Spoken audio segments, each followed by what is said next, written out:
Shabbat Shalom from Temple Concord. This week our Torah portion contains lots of really important lessons.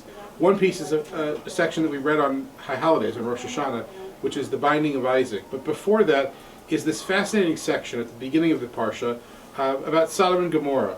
And God had decided that God was going to destroy Sodom and Gomorrah, and Abraham gets wind of this and decides to argue. And so Abraham says to God, well, what if there are 50 good people? God says, fine, if you can find 50 good people, I won't destroy it. And then Abraham bargains and says, what about 40 and 30 and 20? Finally, they agree on 10. And for me, the important piece here is Abraham's willingness to argue with God. Now, it's not that we Jews aren't so willing to argue, because Lord knows we all are. And I can remember as a child my parents saying to me, Daniel, you're asking too many questions and you're arguing too much, just accept it. And I could hear them saying to me also, with sort of a twinkle in their eye, maybe you'll have a child like this someday. And sure enough, as a parent, now I experience a little bit of that too. But we Jews believe in the idea of arguing with God. We believe in questioning and wrestling, and that makes us unique. And in fact, it's such a part of us that in the new Reform Machzor, the new High Holiday prayer book, one of the alternative Torah readings for the High Holidays, instead of the binding of Isaac, is in fact this section of Sodom and Gomorrah, where God's going to make a decree and we're going to argue back and say, wait a second, maybe this decree isn't the right thing. And so I think it's important for us to recognize that there are moments when we can argue with God, that we believe in a God who is willing to change, who is malleable, who can be convinced into something better. And we believe in a God who will not just answer the phone that you're hearing in the background, but maybe even give us the answer that we want to hear. So I hope this Shabbat you'll spend time not just listening to the prayers, but even arguing about them.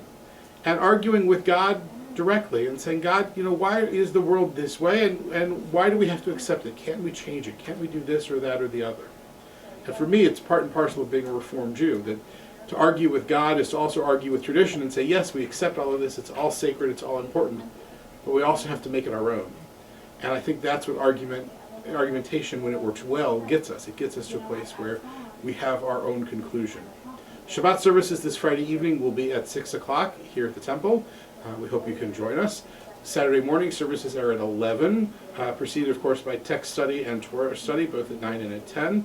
On Sunday morning, our Cooking Through Jewish History class will continue. This week we're going to be looking at Greek foods and the Greek Jewish period. So please plan to join us. That class will take place at 10:30 in the temple kitchen. And our scholar series will continue on Tuesday evening with Terry Cook, who is a fascinating woman who has written a book. She and her husband raised a transgender child, and she's written all about it.